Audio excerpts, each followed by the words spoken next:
situation in Southeast Central Europe.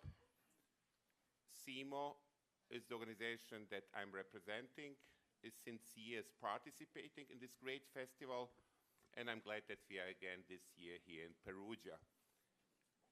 Our speakers in the panel are journalists with long years of experience. I will start to present them very short with a lady coming from Ukraine.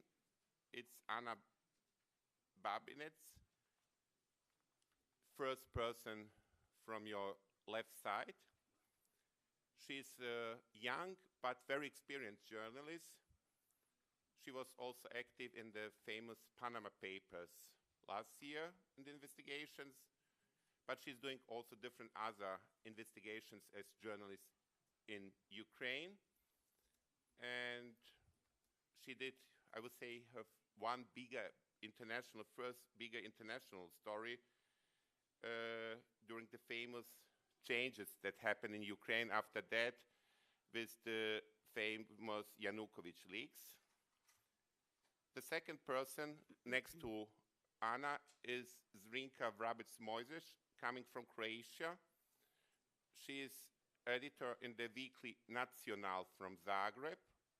I would say the leading weekly in Croatia, critical, independent, and also she was one of the people who started the first, I would say, one of the first independent media in the region of former Yugoslavia. It was the Radio 010 from Zagreb, where she worked for years, and she was a short period, of 4 years, it's not so short, advisor of the Croatian president Ivo Josipovic. And after she finished the job of the advisor, because Josipovic lost the elections, she started again to work as journalist. Our colleague coming from Albania, Besa Likmeta, is also now, I would say, a long-year journalist with a lot of experience. He was becoming international well-known when SEEMO also reacted, I think in the year 2008 it was, or when the member of the parliament attacked you, when he wanted to make an interview and then he had a small conflict with a politician in Albania, or the politician became aggressive against him as a journalist. Finally, we have a lady sitting on my right side, on your left side. It's Ms. Barbara Fabro, coming from the Central European Initiative in Trieste, who is a long years partner of SEEMO.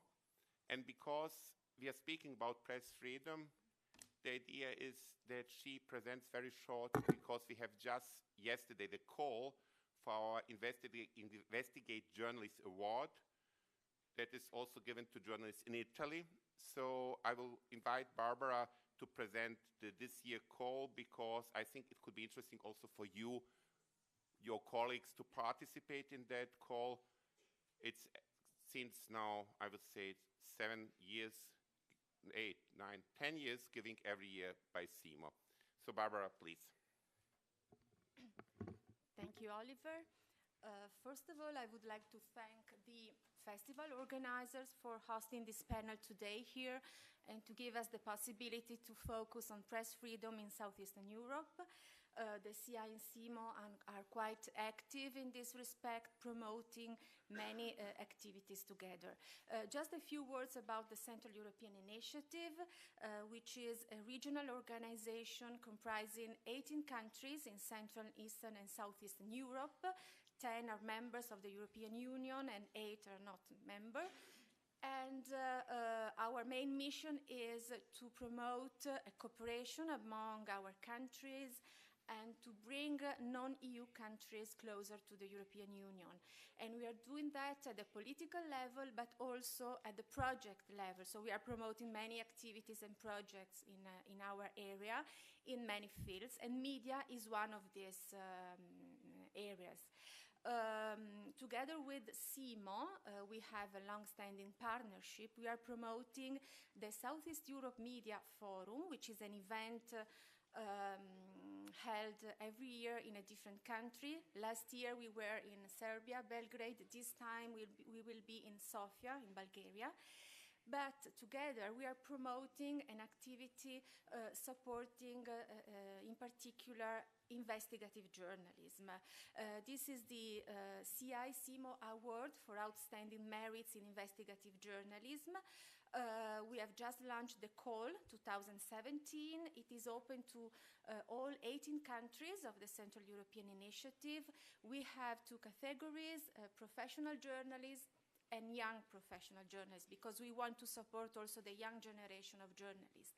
And it is really meant to support investigative reporting, to give visibility to the work that investigative journalists are doing in their countries with many difficulties, very often under pressure, under risky conditions. So it's really an important activity for us. And here we have some of the journalists who participated in this activity.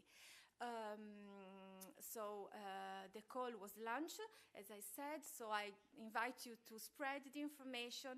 It is open also to Italian journalists, but usually we don't get so many applications from Italy, so I invite really all of you to check the call for application on our websites.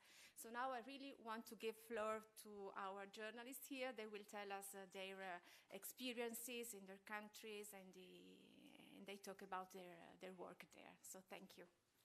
Thanks, Barbara. And of course, the award has also a financial part, so the winner receives also some money. So it's a positive way support for the journalists to work. Now we are continuing with the real dangerous life of journalists in Southeast Europe.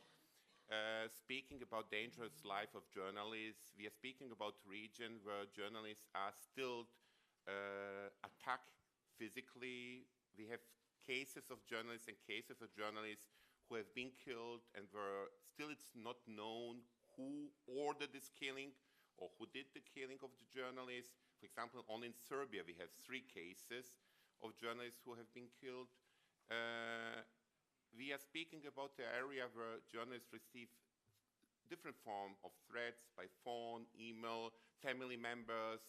It's very dangerous to work as a journalist. So many journalists we have in the region, after our latest evidence, at least what we could get the information, because it's hard, because this is also connected to police sources and it's not public. But for journalists, where journalists informed us in the SEEMO region, we have in this moment 12 journalists who are living with police protection. Police protection means that you're 24 hours living with police, who is helping that you survive, that you stay alive. But another way, it makes your work as a journalist hard, or very hard, because you have not the freedom of the movement, and always a police officer is going close to you. What means, especially if you're doing good investigation or some other job, you're not so free to move. So this police protection helps journalists on one side to stay alive, but on the other side makes the work of the journalist very hard. And some journalists really say, I don't want the protection, because they are afraid that they will not have easy contact to the sources of information. Because if a journalist have to meet someone and there's a police officer close to him, normally many people will not be glad to meet this journalist. So that's the reality.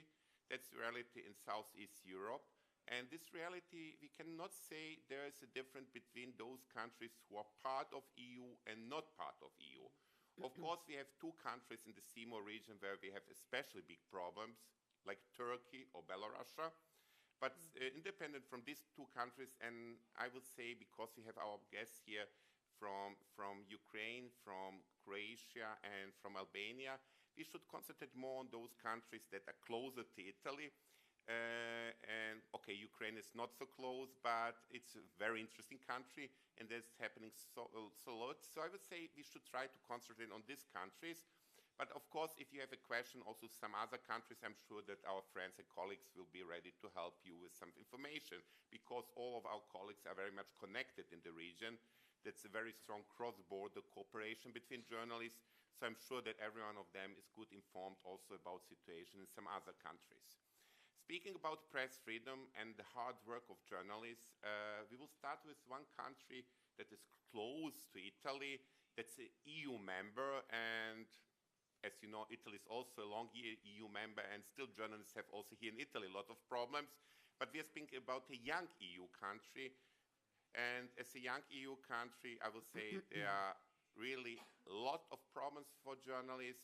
And not only that there are a lot of problems, but many journalists are not only afraid to work, but especially speaking about young generation, we have a fact that many people don't like to be for years journalists. They start to be a journalist for several years, and then when they understand that there's not big money, that it's too dangerous, these young journalists are starting to go to the business, to the PR, to the marketing, and leaving the journalist job.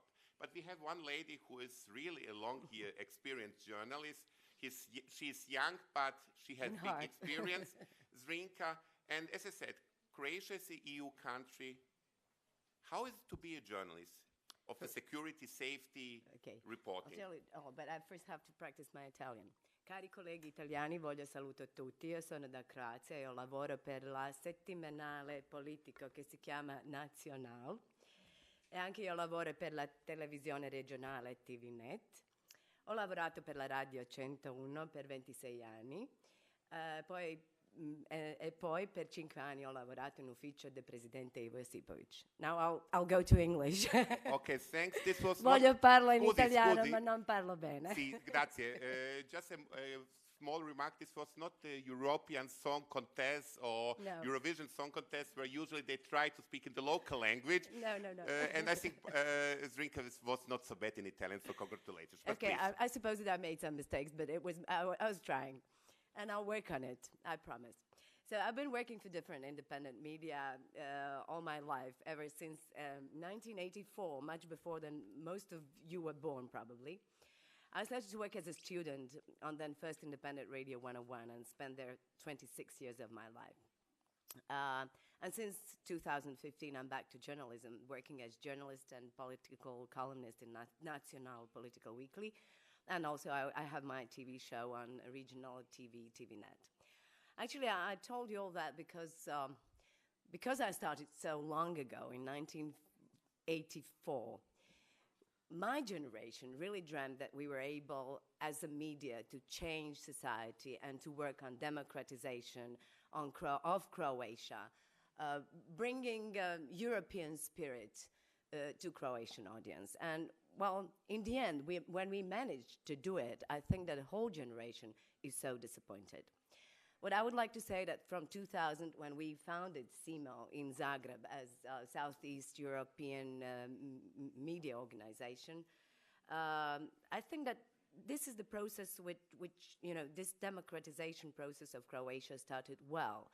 And it went together with the integration process of Croatia into the European Union, harmonizing our standards with European standards.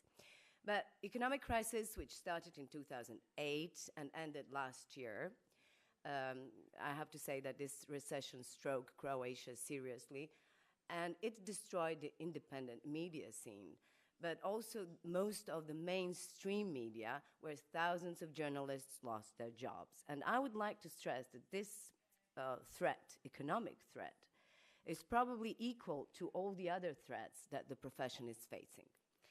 To be honest, the entire generation, which was in their ages working hardly on democratization of Croatian society and political system, was swept away, replaced by younger, cheaper, ignorant, and willing to obey so-called journalists. I don't wish to insult any one of you, because I believe that there are still young people who really want to work hard trying to find truth. But from the moment we became members of the European Union, and Croatia became a member on the 1st of July 2013, we lost monitoring. So there was no monitoring of those democratization processes or anything that was happening with the media. Status of journalism, media freedom became worse. Hate speech, threatenings were growing and becoming worse. And I was always claiming that actually Croatia was going backwards when it comes to human rights, media freedom, position of minorities, freedom of speech, revision of history, tolerating fascization of society. And this was proved finally by the latest very critical reports by Amnesty International and State Department, which were very, very critical, but at the same time almost completely ignored by the state officials. Symbolically, the most tragic event dealing with journalism, actually cruel assassination of a journalist, happened in 2008, when the late founder and the owner of the papers I work for, Ivo Pukanic, was brutally killed, together with his colleague who was in charge for advertising, Nikola Franjic. There is a book about this assassination. This guy was killed, the car exploded, and actually what he was doing, he was investigating tobacco mafia in Montenegro, Croatia, and Serbia, testifying against those guys here in Italy. Those who committed crime were prosecuted and sent to jail, but those who ordered this murders, because there were two of them, were actually never revealed. Ever since then, there were a number of threats and attacks on journalists. According to the police, which in parliamentary session, which was organized by the end of last year, presented some data from 2010 to today. There were 78 attacks on journalists who are directly or are indirectly related to the performance of their work, of which it was established 50 criminal offenses and 10 other offenses. 5 works are still in the process of determining, while the 13 works have not found elements of criminal acts. The session held in National Parliament was convened because of the escalation of hate speech and violence against journalists, and there were representatives of professional organization of journalists, police, and other institutions.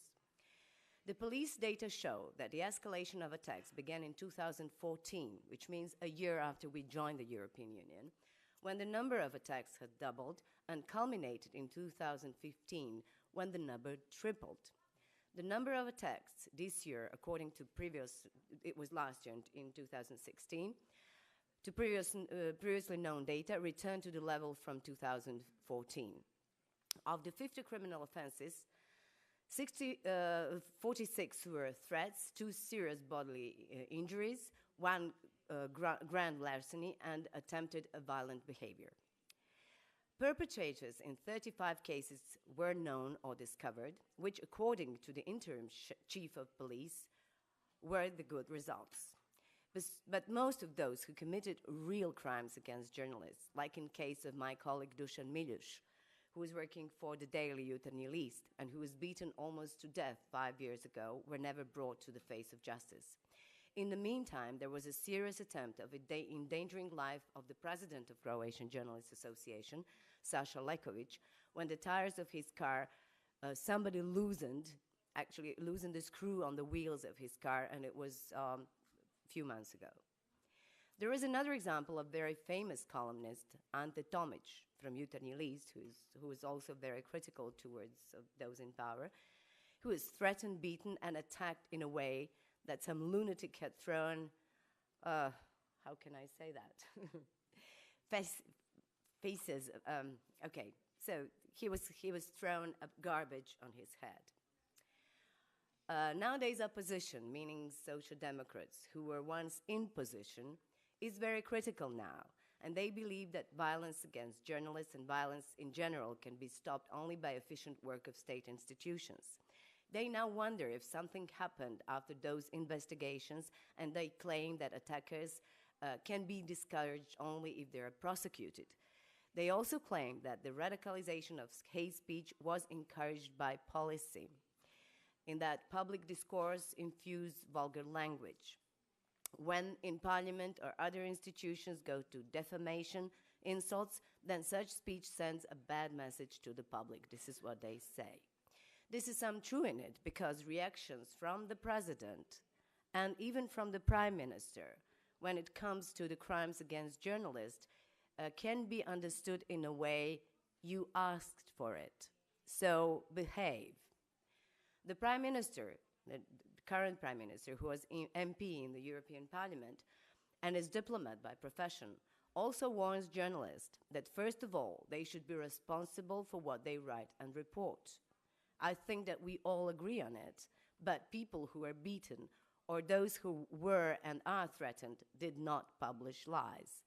On the contrary. And to be honest, since National Weekly, the papers I'm working for, by investigation about corruption in oil industry and clash of interest of the vice president of previous government, who was also president of the strongest right central party in power, made the whole government resign last year. So this proves that media are still strong. We made them resign 6 months ago. Now we have a new government, which is supposed to belong to the Christian Democratic Center, with a prime minister who, as I said, was MP in the European Parliament. We got rid of radical right Minister of Culture, and Ministry of Culture is responsible for the media, who canceled financing of non-profit media and NGOs. He was the one who claimed that anti-fascism was platitude and that NGOs were actually working against the state. But the problem is that whoever is in power in Croatia still controls so-called public television, which is not public, but state television. They use services from big media moguls and corporations and make political and financial deals with them. Social Democrats, unfortunately, did the same. So there is no difference between parties in power. They behave differently only when they're in opposition, then they need independent media. Independent media are punished in a way that their layouts do not get any money from advertising, and they hardly survive on the market.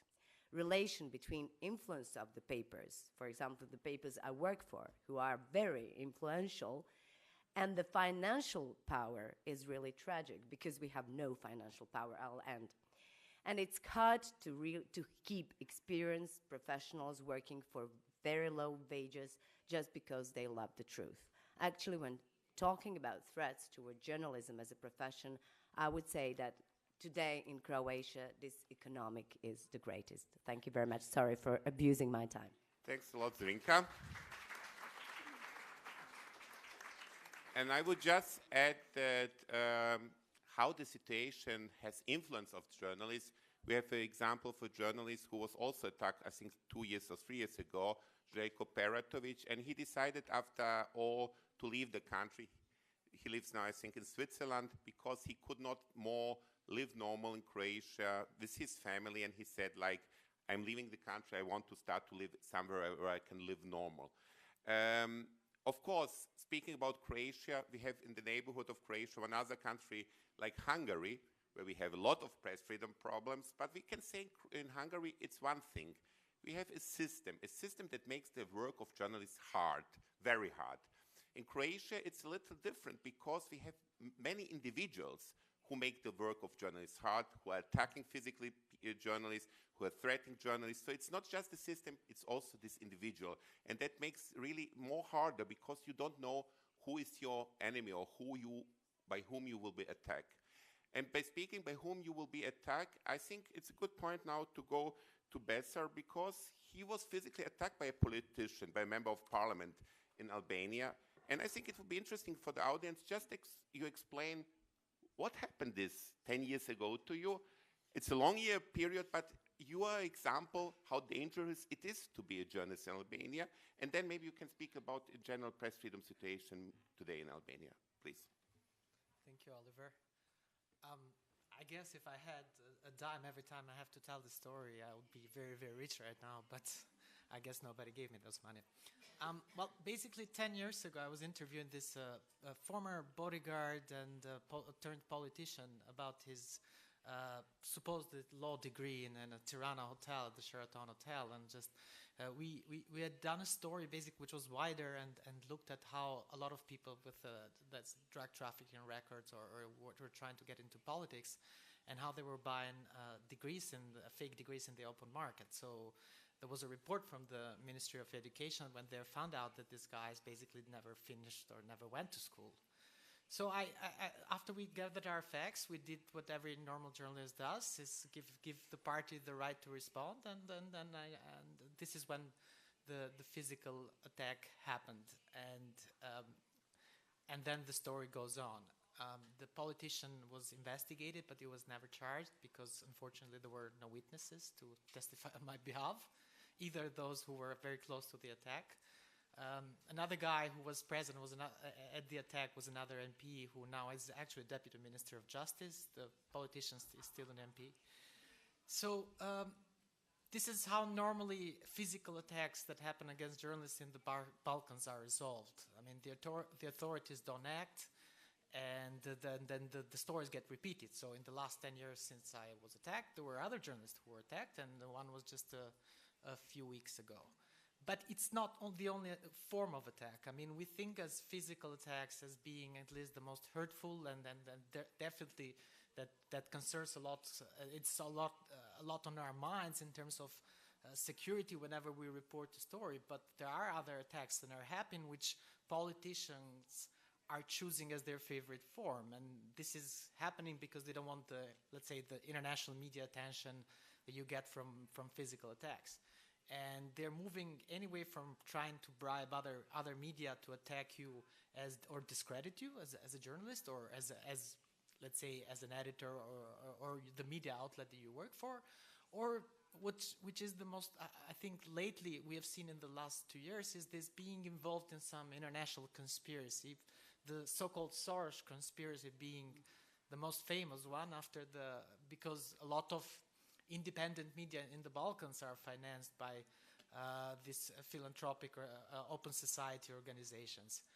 And this has become the tune of their favorite form of, let's say, delegitimizing the media. From Macedonia to Hungary, at some point in time, especially after Trump got elected, and this goes very well with right-wing conspiracy theories in the US, every independent journalist, every independent voice is supposed to be out of this like world domination conspiracy, which is out trying to undermine the state, which is paid from some dark interest, which controls every central bank around. So there is this nice story played day after day after day to the ears of the local public, which let's admit it. I mean, it's not used to judging facts very thoughtfully, and this is not only happens in Albania, but this happens in Macedonia, this happens in Serbia, this happens across the region.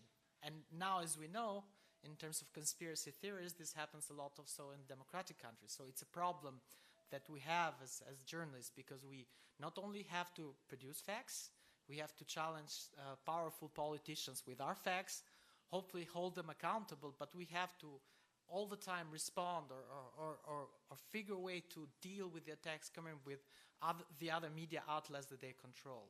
In a country like Albania, we used to think that we had opposition and pro-government media, which they change side or let's say, reform all the time the government changes. But unfortunately, the truth is that there is like few independent journalists, and the rest of the media is there just to PR whoever is in power. There is good journalists, but there is also a lot of bad journalists, and let's just admit it. I mean, it's very easy to be a bad journalist. Not only in the Balkans, I'm sure it's the same thing in Italy. A bad journalist basically has his life. I mean, he has financial security. He just holds the microphone and let the guy say whatever he wants. It's true or not. He will get, the promotion. He will get assisted by those in power. He will get, cushioned because they're very clannish. This group of journalists and politicians who stick together and act as propaganda tools basically for those in power. And who is in power in the Balkans? In the Balkans, the people who are in power are drug traffickers, are oligarchs, and politicians. The problem we have is that it's very hard to make the difference now from one and each other. I mean, 10 years ago, you could say, oh, yeah, this is the oligarch, this is the politician, and that's the drug trafficker. But in the last 10 years, we have the drug trafficker becoming politician, the oligarch becoming a media owner, or the politician owning the media themselves. So it's all very, very, very confusing what we have to deal with. But in this kind of environment, it's very important that the journalist sticks to his basic principles, which is highest integrity. This is the only thing that can defend you. And the thing I tell, as I work as an editor for the Balkan Investigative Reporting Network, with most journalists I worked with, the thing I preach them is that the biggest defense that you ever had against somebody who wants to attack you, being that physically or morally or in any other form, it's basically your integrity. The more independent you are, the more unstained you are, the more difficult it is for them to attack you. Because because they don't have nothing against you. I mean, most of the time in Albania when we publish investigation, I have colleagues of mine coming in and asking, okay, did you get a phone call or were you threatened? And I'm like, no. And they're surprised. It's like, nobody calls. I mean, they just try to ignore you and they'll use their propaganda tools basically to create an alternative reality.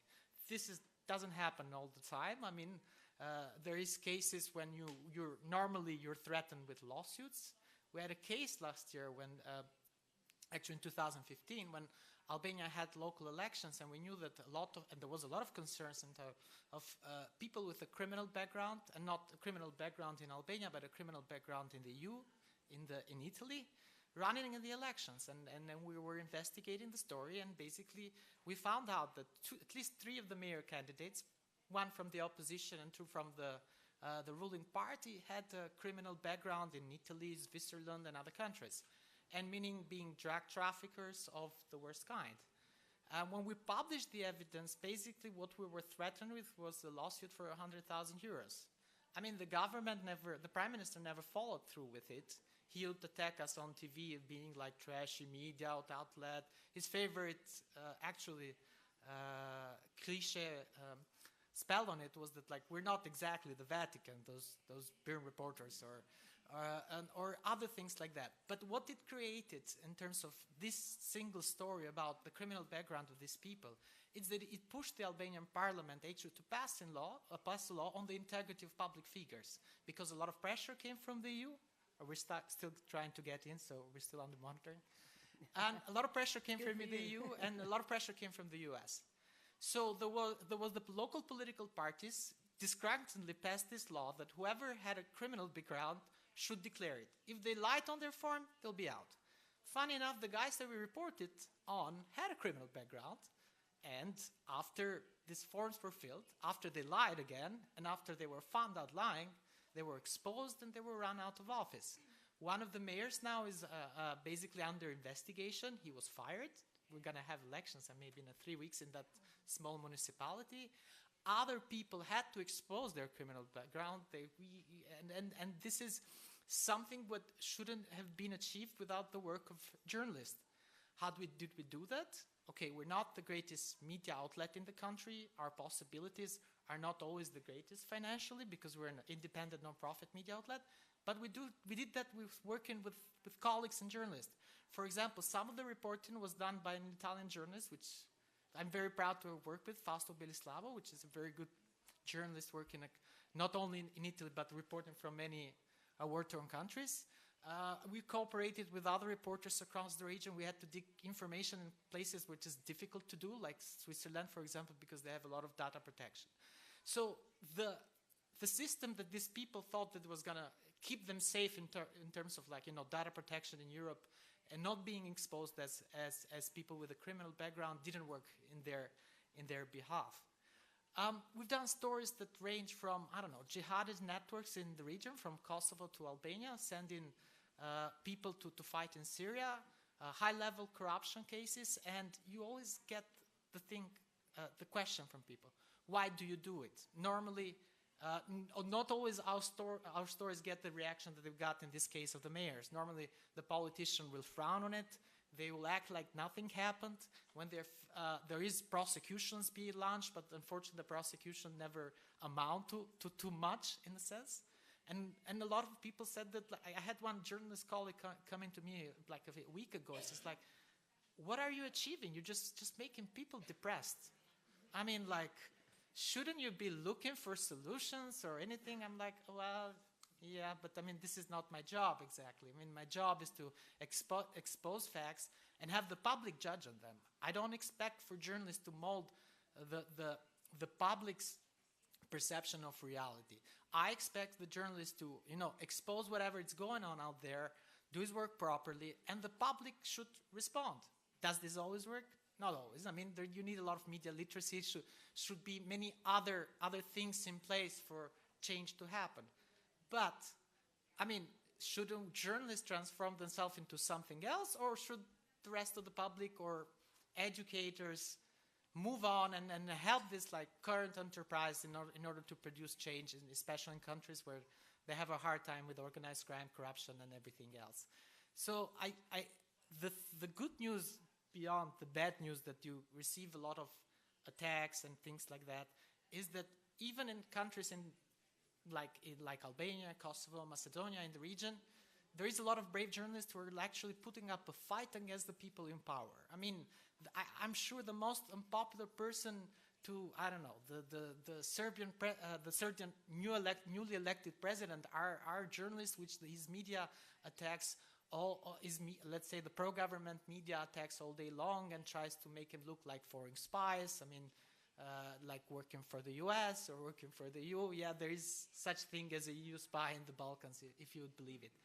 So whenever you see these stories about attacks, don't just look and feel sorry for us. Just read the story itself when it was based and think that actually that was done for a reason. These are people who care about their own societies, and these are people who actually are facing up to powerful forces, as I said, oligarchs, criminals, and politicians, which are both or the same. So, thanks a lot, Professor. And just a small note before we are continuing with Ukraine. This is one phenomenon we have in this region is, you know what hate speech is. The other phenomenon is this calling hate silence. What means everyone is ignoring the journalists. It means you try as journalists to get information, but it's not possible because you're ignored. You're ignored by every politician and so on. The parties are ignoring you. They don't give you this information. And this is a special, also I will say, specific problem we have very often in the region. Speaking about Anna in Ukraine, everyone of you knows also Ukraine because of the sad story of one part of the country with the conflict, real war that is happening in part of the country. But I think we should concentrate now not in this, say, east area of Ukraine, but really on that part, Kiev and other parts more to the west of Ukraine, where journalists have the freedom of movement, have the freedom of work, but still there are a lot of problems. Just last year, there was a journalist who was killed in a car bomb. So I would say, Anna, if you can give a small presentation of the situation in Ukraine, especially also from your side as a very good young investigative journalist, maybe to present also the problems you have in the daily work. Please. Thanks, Oliver. I was here 3 years ago in this room, and it was time after our president Viktor Yanukovych ran away from country. And when Yanukovych was president, journalists had one problem, because all our work, all our investigations were ignored, absolutely. We could did everything, but it was ignored. And 3 years ago, when I spoke here, it was about situation in Ukraine, war conflict just started. But I was more optimistic about future of Ukraine, because it looked like this pro-Russian leader Yanukovych, he and a lot of top officials run away from country, and we can start like new page of Ukrainian story. And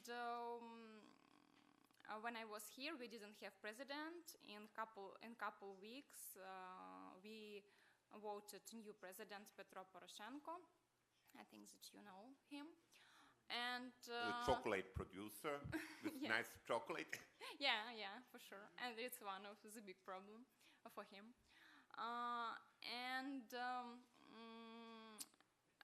3 years ago, it looked like all process in Ukraine will be more democratic. And now I can say that it is, but we have highest level of problem and highest level of fighting between journalists and authority.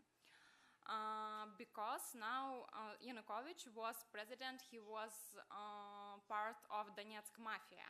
It's Donetsk, it's east of region, and he was just guy from mafia. But now we have president who is businessman. He has pretty big business. It's chocolate business, and the most important for us that he is owner of big national channel. So he knows how to work in media market. our previous president, he just ignored us and we could do everything. Now we have problem because when we start to work against president or his team or some top officials, it's every time it's very big attack. I just will say about last year, about examples from last year. I think that everybody here knows about Panama Papers scandal, and unfortunately, Ukrainian president was one of people who appeared there as owner of BVI offshore company. And the biggest problem was that he created this company when he was a president of Ukraine. It's forbidden in Ukraine. I think like in every civil countries. So when I started to work with Panama Papers, it was pretty long work for 8 months. And when we found a name of our president there, we realized that when he wanted to be a president, he promised that I will sell my this chocolate Roshan. It names Roshan, this chocolate fabric, because it's big business. It's some conflict of interest. That I will not be owner. It's very bad. So when I will be elected, I will sell it. And sometimes after that, he announced that some Switzerland trust is manages his business. But as we found in Panama Papers database, it was not true. He just created like couple offshore companies, some companies in Holland, some companies in Netherlands, some companies in Cyprus, and the final company was in British Virgin Islands. And we realized that he created his lawyers created this scheme for tax avoiding. And he didn't want to sell his company. He just wanted to hide it in offshore jurisdiction where it's almost impossible to figure out who is owner, who is beneficial owner. But when we published it, it was 1 year ago, and it was like big scandal for all world that our president is created offshore in the time when we had very high battles in the east of Ukraine. He created his offshore companies, and when we published it, in last day, it was 3 journalists, me, Vlad Lavrov, and Dmitro Gnap. We published a couple pieces of print, and we filmed a short documentary about this case. And we were attacked by some by some media, some pro-president media, some our colleagues, and some people who protect president. And it was company for 2 months. 2 months every day. Some people told us that you work for Russia, you work for Kremlin because you want to destroy our country. It's not big problems that president created business company. What he should do, he has business, he want to. It's like it was like absolutely alternative world, because we were absolutely sure that it's unnormal, it's impossible to create business, to create offshore company and avoid taxes in country which has economical crisis because of war. And a lot of people in Ukraine who protected president, they started to tell us, you are wrong, you are against our country. And when we continued this story, we published some pieces, like some update. And when we talked to some lawyers in Ukraine, we recorded them, and they explained us, really, it's company for tax evading. We published this story, and during a couple days, everybody from this expert denied his own words, that journalists manipulated, journalists just, I didn't mean this thing. One of experts told us that he was called to administration of president, and some people there showed him some piece of paper what exactly he should fix on his comments. and he didn't want to do it, but mostly people who talked to us, who explained us how this, because it's pretty complicated things, I mean creating offshore companies, I never did it, so we should ask some people who can explain us how it works, for what this jurisdiction, for what Cyprus, for what BVI, or another jurisdiction. And people explained us, and after that they were attacked by people from administration of president, and they denied that, no, it was not me, it was just something they created, but it was recorded to video, how... And it was war between us and president for 2 or 3 months. For example, they took something from our publication, for example, that we used some Cyprus lawyer for explaining some details about Cyprus, and they found that she has Russian background. She lived 30 years ago in Moscow, and they found something in her Facebook that she is pro-Russian, and this journalist is pro-Russian too. And it was pretty hard, because we realized that we just did our work, and we were part of this company, and we should go to every TV show and protect our work. It's still, but after that, our president, he re-registered his company, and now it looks like Switzerland Trust manages his business. But anyway, he's still owner of it, and we are continuing work on this story. And one more thing which happened last year, for sure it's more terrible. Our colleague, it's Pavlo Sheremet, he was killed, it was 9 months ago, he was killed in the downtown of Kiev. He just drove to his work, and his car was exploded. He was journalist with Belarusian background. He started his career in Belarus. He worked several years in Russia, but last 5 years he worked in Ukraine. He was our friend, he was our colleague, and we know that a lot of violation in Ukraine because of this war conflict on the east, and it's like a lot of people understand that war and a lot of murders there, but it was shock for everybody, because it was first time one journalist was killed in the downtown of Kiev. Even 1 hour after that, my colleague Dmitry Gnab, he called me and told me, "What are you doing home? Just come here." And we started work on this, because at that moment, even in 1 hour after murder, we realized that our police will never solve this murder.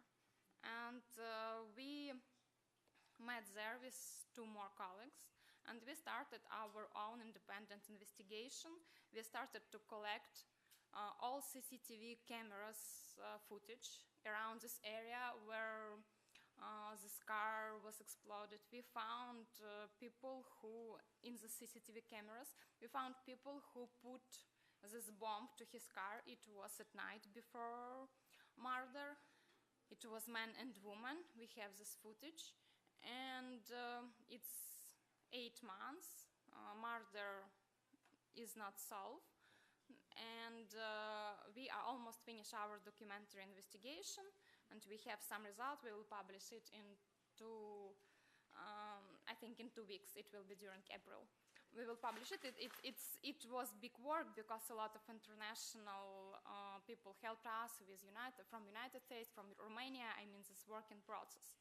And people from Bellingcat, I think you know this organization, they helped us with good quality of license plates on cars, or with better quality of pictures we got from the CCTV cameras, because it was at night. And we will publish this. Now we are trying to ask officials, police and general prosecutors how is going investigation. And because in first hours after murder, our president, everybody in Ukraine told that it's very important to solve this murder. All policemen, everybody will work on it. Now we have no results.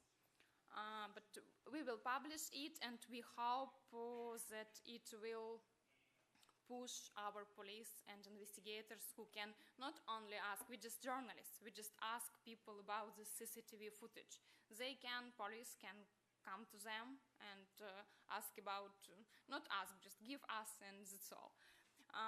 So it's very hard things which is happening in Ukraine, but and I'm happy that we are not ignored by our president, but by top politicians. But now it's more hard because we understand that everybody can be killed, everybody can be attacked by this very good PR people who have pretty good salary, who protect president, his business, his interest. And because of it, we just should be ready for everything.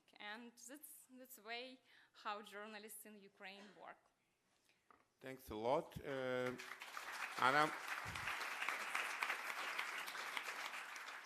I don't know if there is some question from the audience. Yes, there's one question. Okay, before we will start with the questions, this, say, conflict with the President Poroshenko, when was it? 2016 or 15? You mean this Panama Papers? No, with Poroshenko, what you made the investigation, it was part of the Panama Papers when it was published after that. 1 year ago.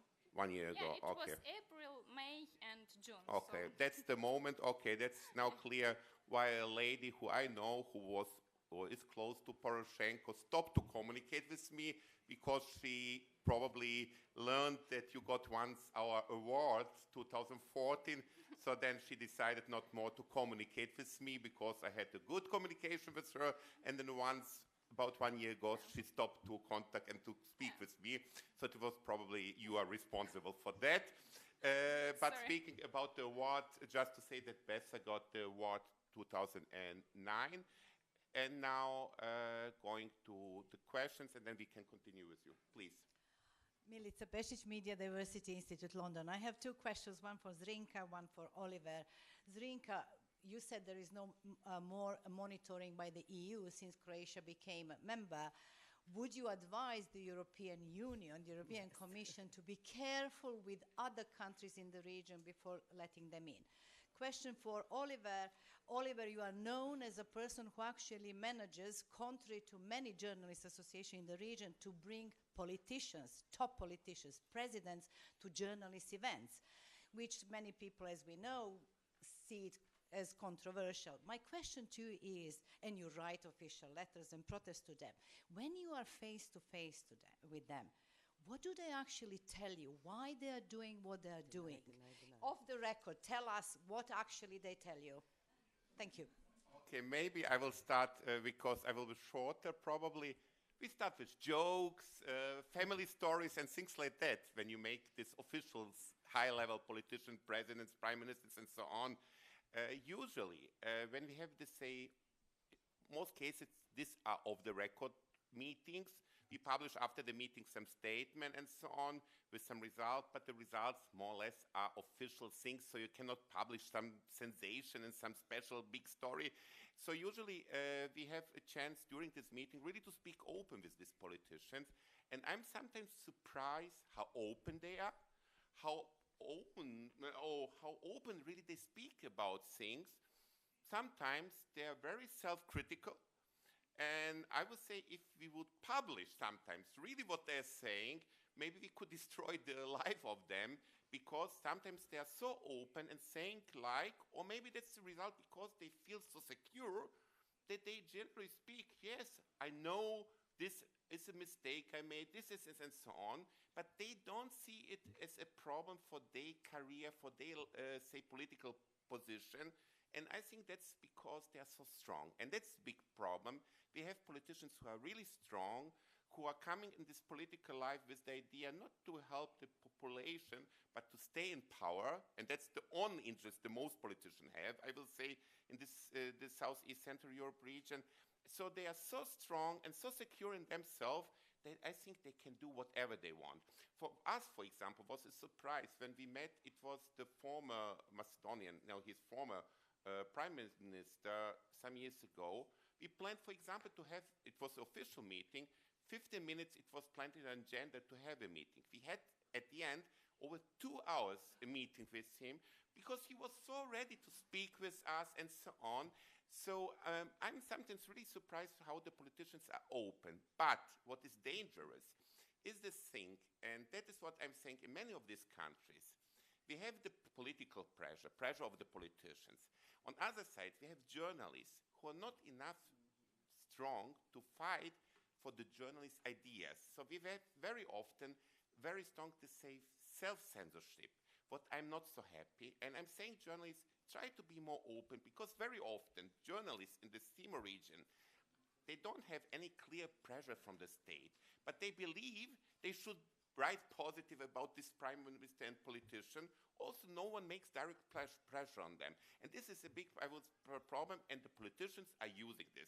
They're using it. So very often they're not doing anything, these big politicians. They're just sitting in the office and watching how many journalists are ready to make from this politician who's no one, who's really an ordinary person, a god.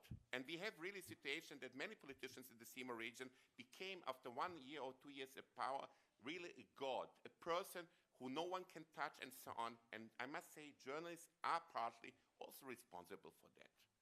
Please. Well, I would agree, but I don't think that there is any pressure. They just have benefits from obliging the politicians. But yes, what I asked for, and it was not only me, but there was a number of NGOs from Croatia asking for monitoring, not only in the field of human rights and freedom of speech and media, but also in the field of corruption, the way Romania and Bulgaria had, because what we are seeing now, that we are still facing those problems. Unfortunately, we don't have this monitoring, and whoever was asking for it was, at the moment, called a traitor of the country. So, you know, we were accused of not being good Croats and not being patriots at that time. But of course, if you try to look at the wider picture, the problems I was talking about with media freedom are problems that European Union as a whole is facing, not to mention Berlusconi, a long time ago when he was controlling half of Italian media, not only his private media imperium, but also, as I know, Rai 1, 2, and 3. So it also happens within the European countries. The problem is that Croatia, with the president, and she is one of she is insisting on that cooperation, is lining with Poland, Hungary, Slovakia, and Czech Republic, with so-called Visegrad Group countries. And what European Union is facing right now is this disrespect for European values, not only among countries which are not the members, but also within the EU, especially with the new member countries. So this is a problem. What I would like to add is, yes, there is a great division among journalists themselves. So we also have this division in Croatia, and there are two different associations. So one, and they consider themselves as being patriots, and the other, this is Croatian Journalists Association that I'm a member of, and this is the oldest organization, and we have always been seen like not being patriotic enough. And for the president of the other association, which was founded a year ago, there was absolutely no problems. I will cite what she said. She said that recently there was never greater freedom, but no more unverified facts, journalistic sloppiness and spins. So she thinks that actually it's journalists' fault for what was happening. And the other thing, yes, Oliver has his ways. So he was very nice to our most radical Minister of Culture. He met him last year. The guy pressed charges against my weekly. We are going to see him in court. And I asked him, how could you talk to such a person? Because he's really radical. He's almost a fascist. I could probably say it here. He won't press charges, but probably he would. And he said, well, he's a nice guy. We spoke with him. So he has his ways. You have to see the positive side of every person. But luckily, we got rid of him. But the damage that this guy made to Croatia 2 years after we became a member of the European Union is huge. And there is a number of journalists who actually still follow his agenda, including those on public television. And this is what happened after we became a member. So this is dangerous. And I would recommend monitoring, not just in Croatia, but in all other countries even the old member countries, because what we are facing now is the same problem everywhere. Thanks, Zinka. Of course, it's a question of EU, how this mechanism can function. And if we have one question, just to mention, you mentioned that your president, Ms. Kitarović-Grabar, would like to follow the, say, Hungarian, Polish, Visegrad Group model. At least she promised me personally when I met her last year that she will not do it and that she will she will not follow this, say, what happens in Hungary. She's a very nice lady. She charmed you, probably. Okay, I still believe in her promise, and till we have no proof, don't trust her. I'm trusting to everyone in the beginning. So the question, Mr. Sir. One question for our friend from Albania. You said there is no conspiracy from George Soros, but there is a clear influence of George Soros on the media in Central Europe. Are the links of George Soros with different US agencies are very, very well documented? Is that a help or a threat for free journalism?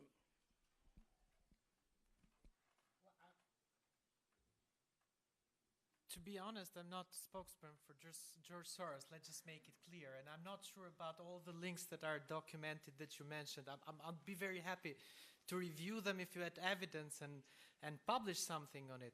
The fact of the truth is that if there are links or not, it's not important. They're using these conspiracy theories to attack independent journalists who are writing on corruption and organized crime and perpetuating the stories which basically, when you read them, there is no facts. I mean, there is no facts inside, there is only insinuations. And there are people like, let's say, the Hungarian president who just, or prime minister who just closed the university, the former Macedonian prime minister. They are using these attacks or conspiracy theories like George Soros or being like a foreign EU spy or things like that with no facts. The other side is actually contributing facts. But I'm very happy to listen to people who bring facts to the table all the time, and they'll be everyone I meet. I would just like to add that Soros left the region a long time ago, so he's not investing into media in the region. He moved to the east, and we have not been receiving any kind of help for 10 years or more. So, you know, those accusations actually have... Thanks. Is there any question more from the audience? If there's... Yes, before you ask the question, very short, about what Zrinka mentioned, it's a problem. It's a problem because it's not more so sexy to invest money to support independent media in this, say, region of East and Southeast and Central Europe. So we have now really a big problem of surviving. We are speaking about a region with not development economics, people who are earning monthly 200, 300 euro. And those people who are critical, who are independent, they don't have, after years and years of fight, more wish to fight for democracy. And because there are no more support from organizations like Soros, the life of them is harder. And speaking about Soros, independent what is the investigation, what Soros is doing and so on, I can say one thing. I spoke with really different media who got money from Soros. And I know the people, so I can speak open, and I can say at least with those with whom I spoke, they say me very clear, they got the money from Soros, but there was never a pressure from Soros or his organizations, you must publish this, you must write this, and so on. So it was in a way positive what Soros was doing in the region, because he was giving cash money to the media, to NGOs, and they could do the job. If they will not Soros, no one will give this money. So we should say in the history, Soros plays an important role, at least for that survival of democracy, development of democracy in the region, because at least after all information I got and our partners got, there's not any evidence that Soros tried to make any pressure on the media or the NGOs who got the money that they should change the policy, do a special reporting about something and so on. So it means he just gave the money. And in that way, I don't see a problem of Soros or anyone, because if those who are giving money are not making or trying to change the editorial policy, trying to make some pressure on media, I don't see a problem of those who are giving the money. The problem is if they are trying to change the editorial policy. And this we have today very often from the advertisers. Please. Yes, please. And you should also be questioning a little bit yourself. Why is always the Jewish banker conspiracy, which is as old as Europe and the US is always being taught? For the media organization that I work in Albania, basically our biggest funder is Sweden, the Swedish development. We're never called Swedish spies, because that's not something that would reverberate from somebody being xenophobic or having certain anti-Semitic theories in his mind. So they're using people's let's say, fascist ideas, and they're playing to them, and they're playing to people's xenophobia, they're playing to conspiracy theories. So unless we have facts that there is some world conspiracy trying to control media, pushing some liberal agenda across the world and to destroy our nice politicians from the right in the Balkans or in Central Europe, or Mr. Trump in the US, I mean, we have to trust in what Oliver said and what else we know until now. So I have a question for Anna. You said that the previous president used to ignore you when you were writing your stories, and I understand the frustration. At the same time, if you keep writing stories, and if you mention that I was ignored by the president and his people in these questions, wouldn't that affect the public opinion, you think?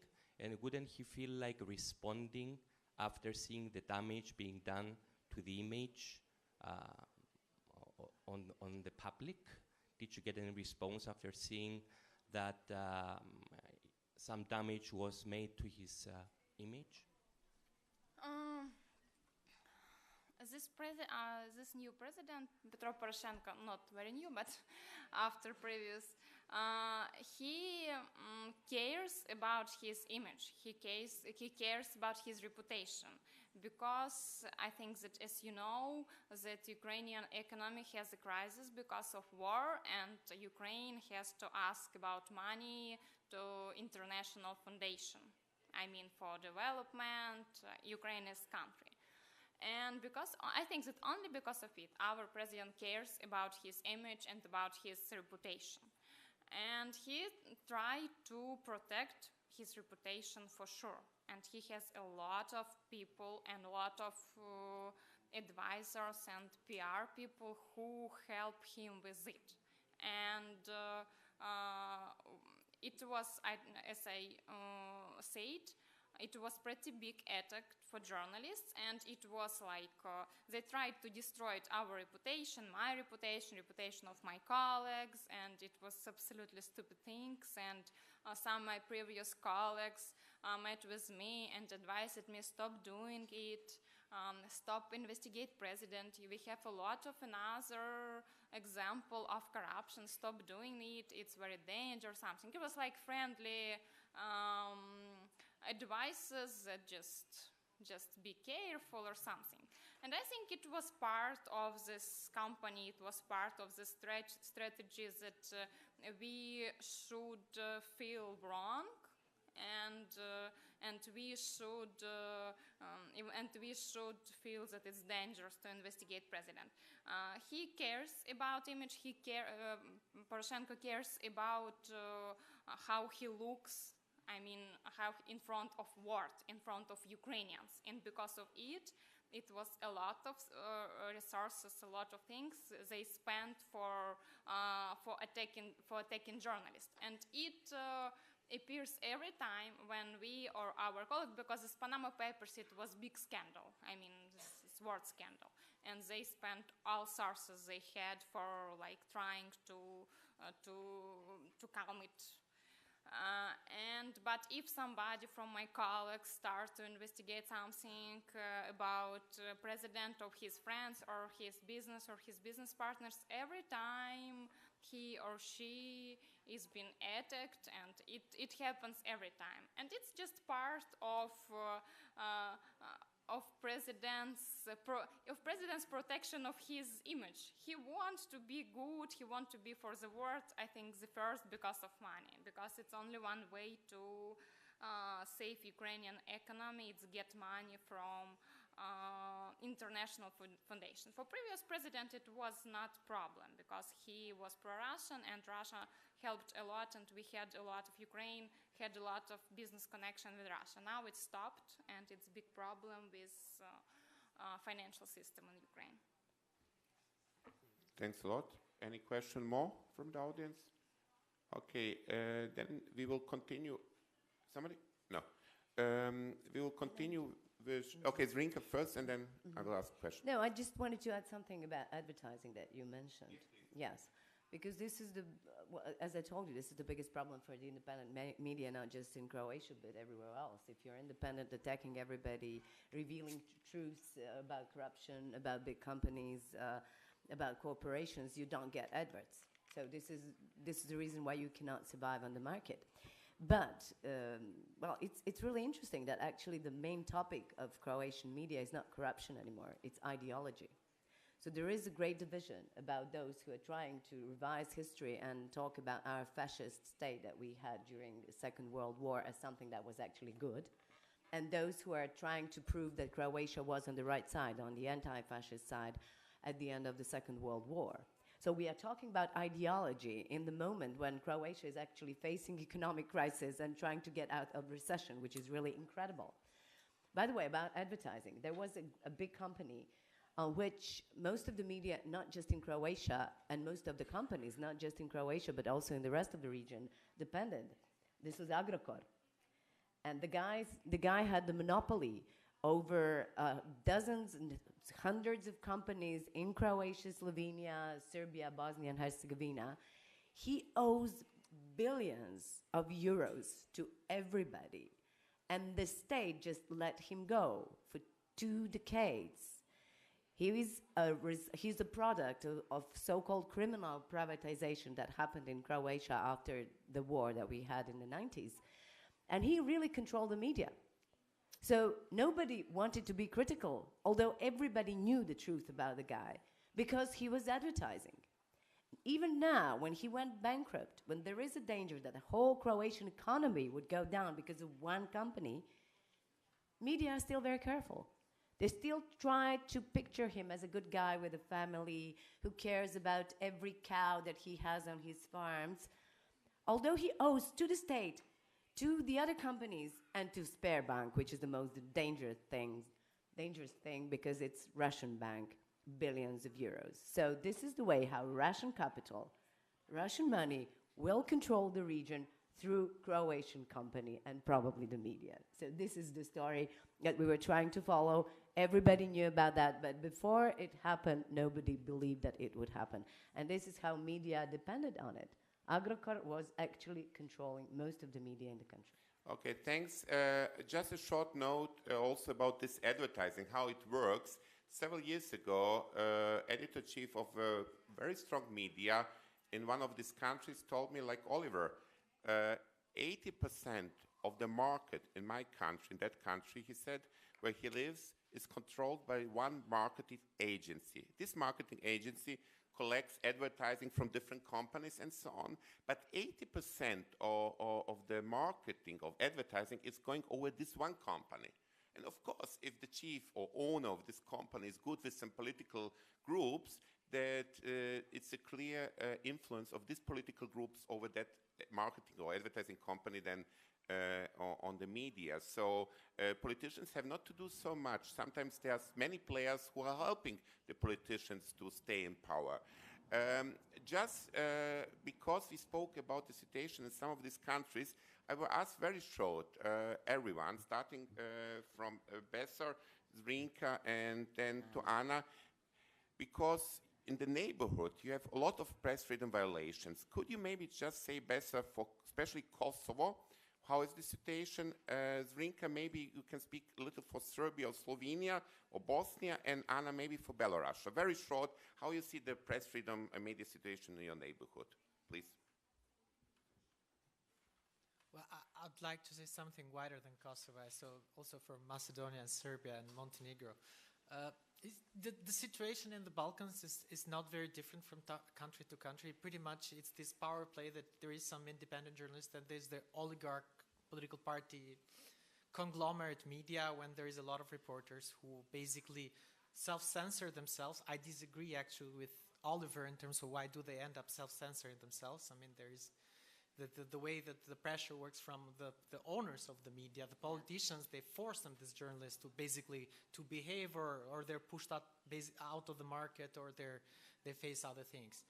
So you have all these media outlets that can work for the politicians' interests, who are trying to squeeze either out of the market through advertising or other means those few independent journalists that are left. Same things happened in Kosovo, same thing happened in Macedonia, which went to even a bigger crisis, and I think the country is scoring much worse in the region right now.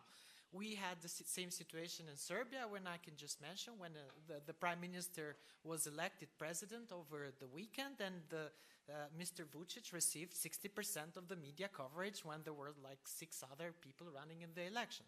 So you have this, let's say, alternative reality created through this oligarch or politician-controlled media, which is brainwashing the people and making them dubious about anything. I mean, just to go a little bit how crazy it is. When I was a young kid, when I started journalism, most of our colleagues, the politicians, didn't like, they would attack them as former communist security spies. Then they realized they were just too young to be called security spies, because I was born in '83. Then they started calling us journalists controlled by the construction mafia, because, you know, construction oligarchs were a big thing. Now there are other conspiracies that will pop up. Politicians will use these huge megaphones they have, public television, it's not public, these large TV stations, which are just like, in closest thing I would say in Albania or across the region would be like television station, commercial television station like Berlusconi's are, and in Albania they're very similar. We even have velinas, if you believe it or not, or TV shows like which are very similar. And these platforms, when they are given almost universal access, no question asked, or this sort of reality when they're like supposedly ask tough questions, but they're agreed beforehand. So there is these few journalists that they are on the side or independent, which are attacked all the time. They try to ignore you. When they don't ignore you, they will have these other people who attack you. Basically, what they don't do, they don't react directly, because they have an army of surrogates. An army of surrogates who will go on TV, who will question your credentials, will question everything about you, but just not your story, because that's the only thing they don't want to be talked about. That's the exact thing I think happened with the Panama Papers in the Ukraine, and it's the same formula used across the region. These people are not reinventing the wheel. They're copycatting each other across and across and across. So they have created this thing, and they, you know, sometimes to attack a journalist in Albania, they will pick something that Gruevski said in Macedonia about these conspiracy theories. And they will use even each other's propaganda, basically. And this is something that is new. I mean, it happened in the last few years, and it's something I guess we should all fight against, because I think it just doesn't threaten only the future of journalism, but the future of democracy in our countries. Thanks. Zrinka? Well, Anna first. Okay, Anna, please. So about Belarus, I was there 3 months ago. I talked about Panama Papers in Ukraine, and I was really very sorry about their investigative journalism. There, it's almost impossible to do investigative journalism and high-quality journalism there, because it's like not a lot of people, not a lot of journalists who brave enough for asking about, for asking authority about smuggling, about corruption. For example, now Belarus is a big market of smuggling because of sanction against Russia, and because of impossible business between Ukraine and Russia. And we know a lot of examples when something produced in Ukraine, but it marked, but produced in Belarus, and it is going to Russian market, and from opposite side. And I wanted to find somebody who can help me in Belarus discover this, work with the smuggling market, and it was absolutely impossible, because people should ask authority about some things, about some fake companies, about something, and how they explained me, journalists who work there. It's young journalists who mostly work in some cultural things and some social things, not corruption, not business. They told me that if you try to do some serious journalism, it's not pressure to some journalists. It's just Belarusian authorities, they just do very simple things. They just close newspaper. And it doesn't work anymore. It's not against one personal journalist. It's about all newspaper. They find some things why this media can't work anymore. Some things in law or somewhere. And it's the problem because nobody wants to do something against his media. So now it's pretty bad. I mean, investigative journalism, serious journalism. But I think that anyway, I tried to tell them about this Panama Papers, how we worked these things, how we worked with discovering corruption or something, and we hope that anyway, we will cooperate with them. We understand that it's very dangerous. It's not like in Ukraine. When I back from Belarus, I was very happy that I live in Ukraine, and it's a very democratic country. Thanks. Zrinka? Well, first of all, I'd like to say that we are facing now the second generation of media owners, so they're not big corporations from some other European countries. But, for example, we have a media owner who's a very rich guy from Croatia, who's a lawyer and who just wants to have influence and power. It's incredible how all the parties, all the ruling parties, when they come in power, always use the services from the same media. So there are interest groups. And I think it's the model that works everywhere else. I can only talk a little bit about Serbia because I've been there, I saw the papers, I saw televisions. What I know is absolutely that the Prime Minister and now President Vučić is controlling absolutely everything. And what we could see is that not only that he was controlling televisions, where they were broadcasting his press conferences, which last for hours and nobody cares. You know, this time does not have a price. But I know that his advert was on the front pages of all the papers in Serbia just the day before the elections. He bought all the front pages of all the papers.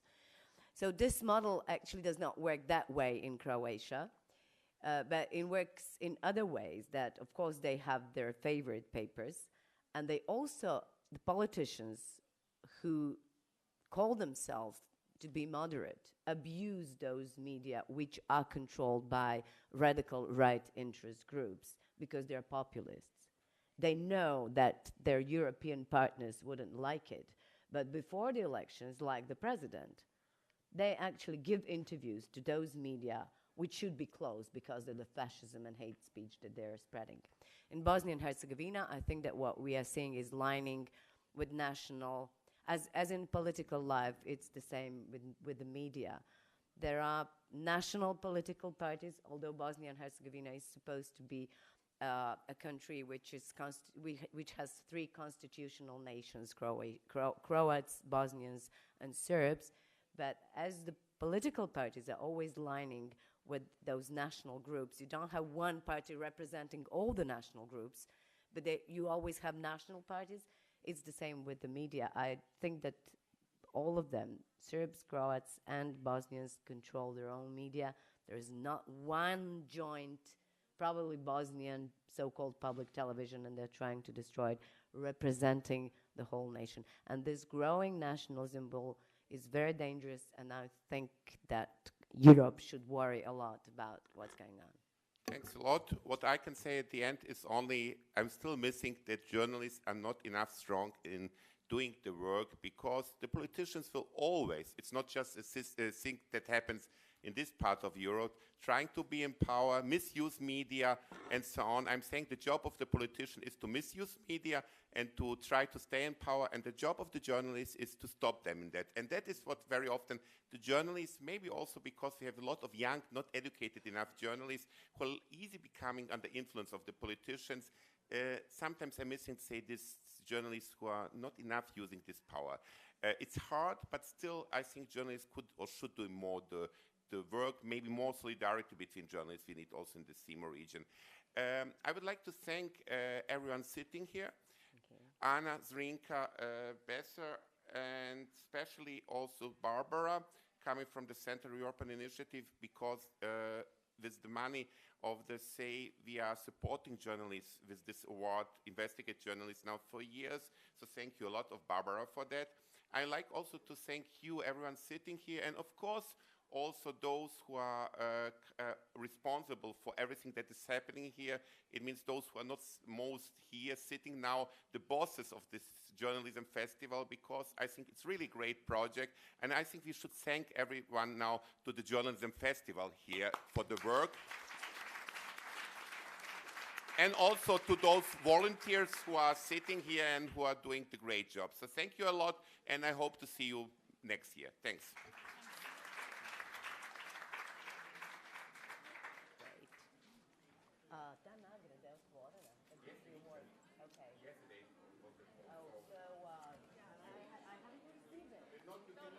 No yet. Okay. We did it from here, so I Okay, because I would like my editor-in-chief. Yes. This is what. Journalists, because we want to support also the young generation of journalists.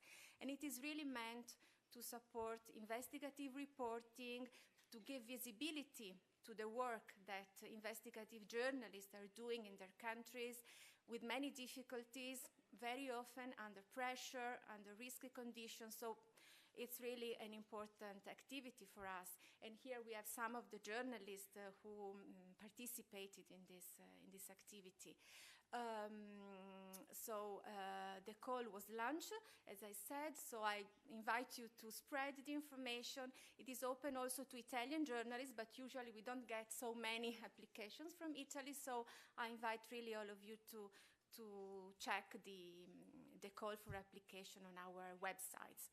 So now I really want to give floor to our journalists here. They will tell us their experiences in their countries, and they talk about their work there. So thank you. Thanks, Barbara. And of course, the award has also a financial part, so the winner receives also some money. So it's a positive way support for the journalists to work. Now we are continuing with the real dangerous life of journalists in Southeast Europe. Speaking about dangerous life of journalists, we are speaking about a region where journalists are still attacked physically. We have cases of journalists and cases of journalists who have been killed, and where still it's not known who ordered this killing or who did the killing of the journalists. For example, only in Serbia we have 3 cases of journalists who have been killed. We are speaking about the area where journalists receive different form of threats by phone, email, where she worked for years, and she was a short period, of 4 years, it's not so short, advisor of the Croatian president Ivo Josipovic. And after she finished the job of the advisor, because Josipovic lost the elections, she started again to work as journalist. Our colleague coming from Albania, Besa Likmeta, is also now, I would say, a long-year journalist with a lot of experience. He was becoming international well-known when SEEMO also reacted, I think in the year 2008 it was, or when the member of the parliament attacked you,